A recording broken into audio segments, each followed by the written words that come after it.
श्री स्वामी समर्थ. स्वामी महाराज तुमच्या सर्व चांगल्या इच्छा पूर्ण करो ही स्वामींच्या चरणी प्रार्थना करते आणि आजच्या या नवीन व्हिडिओला सुरुवात करते.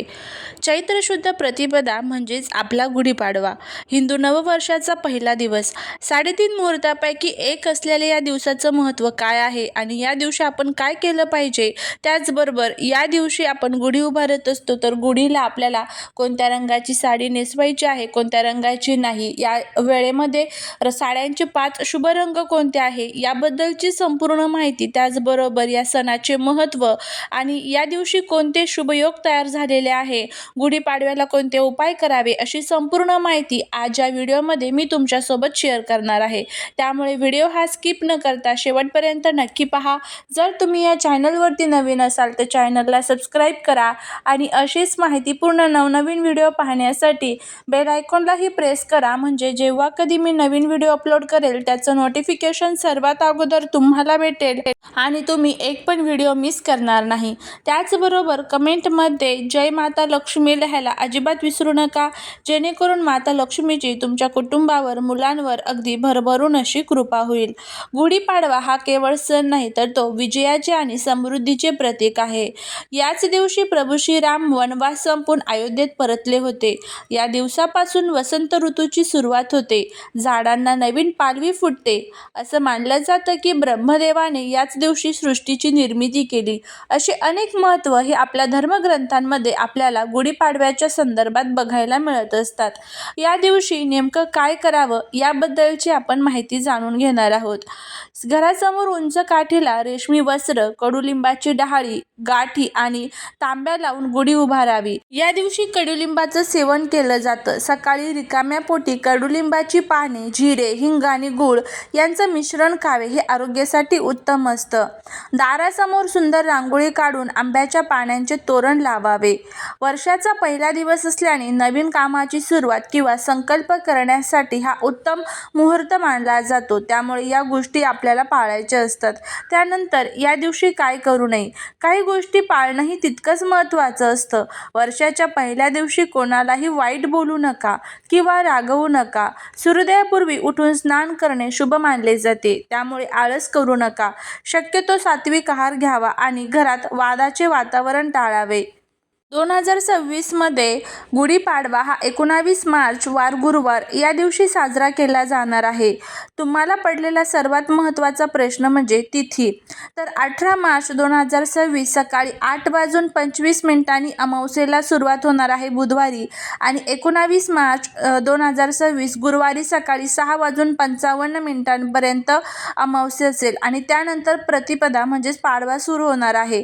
गुढीपाडवा 19 मार्च रोजी साजरा करायचा आहे. आपल्या हिंदू धर्मात उदया तिथी म्हणजे सूर्योदयाची वेळी जी तिथी असते तिला महत्त्व दिले जाते.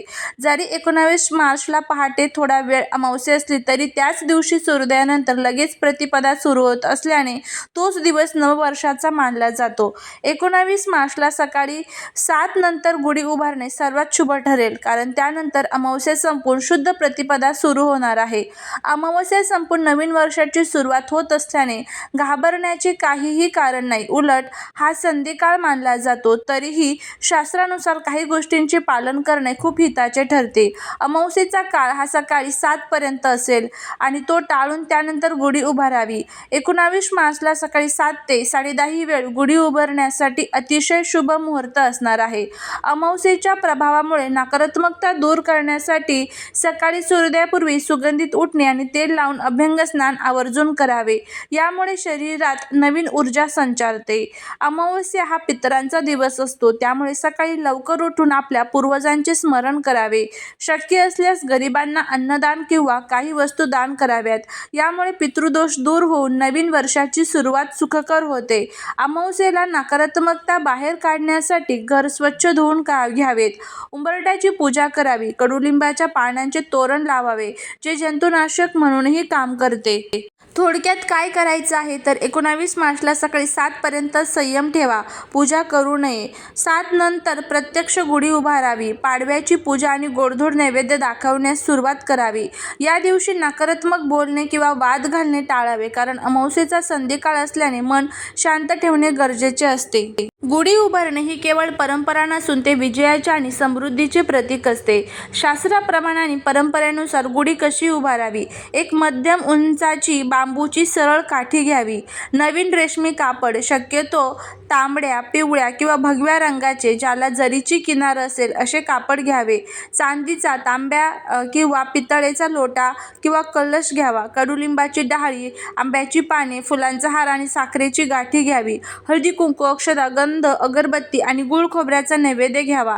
सर्वात आधी बांबूची काठी स्वच्छ धुवून घ्या. तिला खालच्या बाजूला हळदी कुंकू लावा. काठीच्या वरच्या टोकाला रेशमी वस्त्र व्यवस्थित बांधा.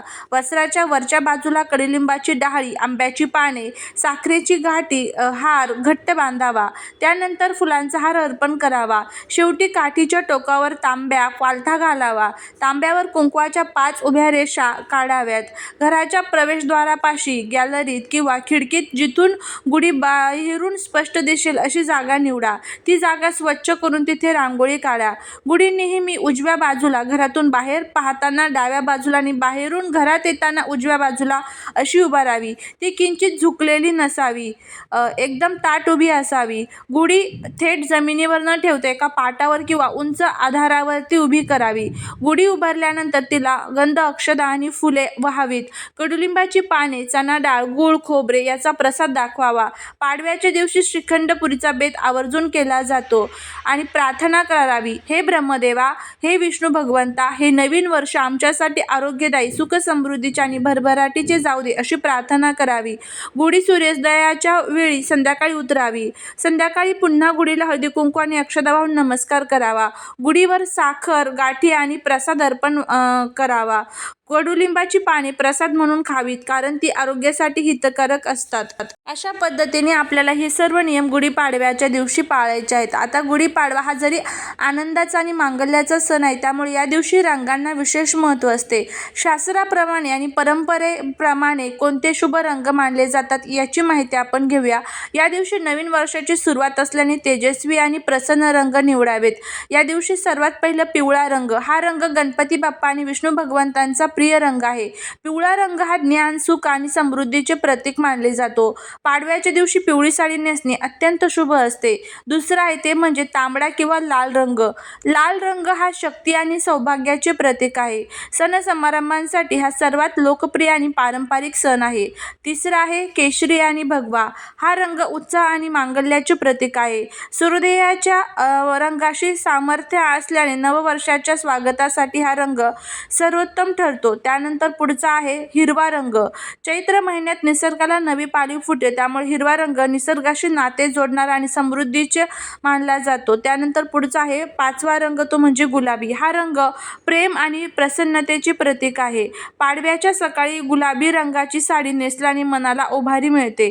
आता गुढीला कोणत्या रंगाचे वस्त्र नेसवावेत? गुढी हे ब्रह्मध्वज आणि विजयाचे प्रतीक असते, त्यामुळे गुढीला नेसवले जाणारे वस्त्र गडद आणि तेजस्वी असावे. त्यामध्ये गुढीला तांबडा, लाल, पिवळ्या, भगवा, केशरी रंगाचे वस्त्र तुम्ही नेसू शकता. खण किंवा लहान साडी नेसवावी. शक्य असल्यास वस्त्राला सोनेरी किंवा जरीची किनार असावी, कारण ते ऐश्वर्याचे प्रतीक मानले जाते. काही विशिष्ट रंग या मंगल प्रसंगी अशुभ किंवा नकारात्मक मानले जातात. ते स्वतः नेसणे आणि गुढीला लावणे टाळावे. त्यामध्ये सर्वात पहिला आहे ते म्हणजे काळा रंग.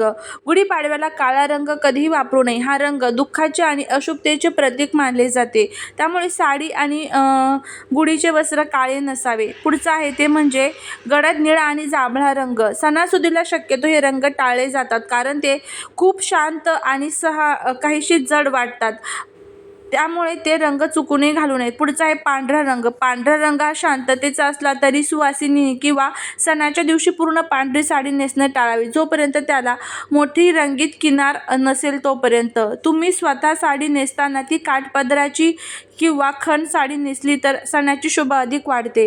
गुढीला साडी नेसवताना ती नीट सावरून बांधा, जेणेकरून ती वाऱ्याने सुटणार नाही. अशा पद्धतीने हे सर्व नियम आपल्याला पाळायचे आहे. व्हिडिओ जर आवडला असेल तर लाईक, शेअर, सबस्क्राईब करा. भेटूया पुढच्या एका छानशा नवीन व्हिडिओत एका नवीन माहितीसोबत. श्री स्वामी समर्थ.